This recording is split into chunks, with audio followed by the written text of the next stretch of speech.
Cristiano Ronaldo, Lionel Messi, Neymar junior, Kylian Mbappe, Lamine Yamal തുടങ്ങി വമ്പൻ താരനിര north American ലോകകപ്പിൽ പോരാട്ടത്തിനിറങ്ങുമ്പോൾ touch ലൈനിൽ മറ്റൊരു യുദ്ധം കൂടി പിറക്കുകയാണ്. ചരിത്രത്തിലെ ശക്തരായ കോച്ചിങ് നിരയുടെ പോരാട്ടം. ക്ലബ് ഫുട്ബോളിൽ യൂറോപ്പിനെ കീഴടക്കി വരും, ലോകകപ്പും നാഷണൽ ടൂർണമെൻറ്റുകളും കൈപ്പിടിയൊതുക്കി വരും, വേൾഡ് കപ്പിൽ പന്ത് തട്ടിയ താരങ്ങൾ പിന്നീട് കോച്ചായി മാറി വരും തുടങ്ങിയ സൂപ്പർ പരിശീലക നിരയാണ് ഇക്കുറി അണിനിരക്കുന്നത്. Real Madrid, AC Milan, PSG, Chelsea തുടങ്ങിയ യൂറോപ്യൻ ക്ലബ്ബുകളെ പരിശീലിപ്പിച്ച് 5 ചാമ്പ്യൻസ് ലീഗ് അടക്കം 31 കിരീടങ്ങൾ ഷെൽഫുകളിൽ ഭദ്രമാക്കിയാണ് കാർലോ ആൻസലോട്ടി എന്ന ഇതിഹാസ പരിശീലകൻ ബ്രസീൽ ദേശീയ ടീമിൻ്റെ കപ്പിത്താനാകുന്നത്. 5 വ്യത്യസ്ത ലീഗ് കിരീടം നേടിയ ഏക പരിശീലകനാണ് 66-കാരനായ ആൻസലോട്ടി. 60 വർഷത്തെ ഇംഗ്ലീഷ് കാത്തിരിപ്പിൻ്റെ ഭാരമേറ്റെടുത്താണ് ജർമ്മൻകാരനായ തോമസ് ടുഷേൽ 2024 ലണ്ടനിലേക്ക് വിമാനം കയറുന്നത്. Chelsea, Bayern Munich, PSG, Dortmund ടീമുകളെ പരിശീലിപ്പിച്ച തുഷേലിന് Champions League, Club World Cup തുടങ്ങി 11 മേജർ കിരീടങ്ങളുടെ പിൻബലമുണ്ട്. ലോകകപ്പ് യോഗ്യതാ മത്സരങ്ങളിൽ ഒറ്റ ഗോൾ പോലും വഴങ്ങാതെ 8 മത്സരങ്ങളും ജയിച്ചാണ് തുഷേൽ ഇംഗ്ലണ്ടിനെ അമേരിക്കയിലെത്തിക്കുന്നത്.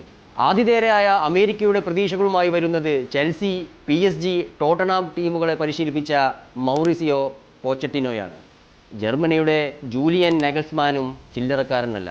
ബയേൺ മ്യൂണിക്കിന് 2021 മുതൽ 23 വരെ തുടർച്ചയായി back to back Bundesliga കിരീടം നേടിക്കൊടുത്ത പ്രഗത്ഭനാണ് നഗൽസ്മാൻ.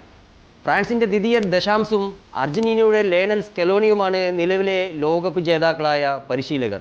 2018 ഫ്രാൻസിനെ ലോക ചാമ്പ്യന്മാരും 2022 റണ്ണറപ്പുമാക്കിയ ദശാംസിൻ്റെ ഫ്രാൻസിനോട് കൂടെയുള്ള അവസാന ലോകകപ്പാവും ഇത്. 2022 അർജന്റീനയ്ക്ക് ലോകകപ്പ് സമ്മാനിച്ച സ്കലോണി 2 കോപ്പ അമേരിക്ക കിരീടങ്ങളും നേടിയിട്ടുണ്ട്. ഖത്തർ ലോകകപ്പിലെ 16 പോരാളികളെയും കൂട്ടിയാണ് സ്കലോണിയുടെ നോർത്ത് അമേരിക്കൻ പര്യടനം. സ്പെയിനിനെ 2024 യൂറോ കപ്പ് കിരീടത്തിലേക്ക് നയിച്ച ലൂയിസ് ഡിലാ ഫുവൻ്റെയും ഐവറി കോസ്റ്റിനെ ആഫ്രിക്കൻ ചാമ്പ്യന്മാരാക്കിയ എമേസ് ഫായും പരിശീലക വിഭാഗത്തിലെ അധികായന്മാരാണ്. ഉറേഗയുടെ മാർസലോ ബിയൽസെ, കാനഡയുടെ ജെസ്സി മാഷ്, നെതർലൻഡിൻ്റെ റൊണാൾഡ് കോമാൻ, പോർച്ചുഗലിൻ്റെ റോബർട്ടോ മാർട്ടിനസ് എന്നിവരെല്ലാം ഇംഗ്ലീഷ് ഫുട്ബോൾ ആരാധകർക്ക് സുപരിചിതരാണ്. സ്പെയിൻ ദേശീയ ടീമിനെയും റയൽ മാഡ്രിഡിനെയും പരിശീലിപ്പിച്ച ഖത്തർ കോച്ച് ജൂലൻ ലോപ്പറ്റേഗയും ഓസ്ട്രേലിയയുടെ പരിശീലകനായ റാൽഫ് റാഗ്നിക്കും സ്കോട്ട്ലൻഡിൻ്റെ സ്റ്റീവ് ക്ലാർക്കും യൂറോപ്യൻ ക്ലബ്ബുകളിലെ പരിശീലകക്കുപ്പായം ധരിച്ചിരുന്നു. ചെൽസിയിലെയും വെസ്റ്റ് ഹാമിലെയും നിരാശകൾക്കു ശേഷം സ്വീഡനെ ലോകകപ്പ് യോഗ്യത നേടിക്കൊടുത്ത ഗ്രഹാം പോട്ടറും ചില്ലറക്കാരനല്ല. കുറസോവയെ ആദ്യമായി ലോകകപ്പിലെത്തിച്ച 78-കാരനായ ഡിക് അഡ്വക്കാറ്റാണ് ടൂർണമെൻറ്റിലെ ഏറ്റവും പ്രായം കൂടിയ പരിശീലകൻ. ക്രൊയേഷ്യയുടെ സ്ലാറ്റ്കോ ഡാലിച്ച് തുടർച്ചയായ 3-ാം ലോകകപ്പിനാണ് ടീമിനെ നയിക്കുന്നത്. മെക്സിക്കോയുടെ ഹാവിയർ അഗ്യുറെ, ജപ്പാൻ്റെ ഹാജിമെ മൊറിയാസു, അൾജീരിയയുടെ വ്ളാഡിമിർ പെറ്റ്കോവിച്ച്, ഇറാഖിൻ്റെ ഗ്രഹാം അർണോൾഡ് എന്നിവരും ലോകകപ്പ് വേദിയിലെ പരിചിത മുഖങ്ങളാണ്. എന്നാൽ ഇവരിൽ ഏറ്റവും ശ്രദ്ധേയൻ ഗാനയുടെ കാർലോസ് കിറോസാണ്.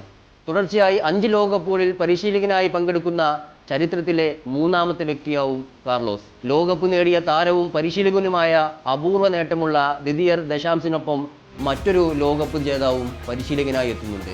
2006 ഇറ്റലിയെ ലോക ചാമ്പ്യന്മാരാക്കിയ നായകൻ ഫാബിയോ കനവാരയാണയാൾ.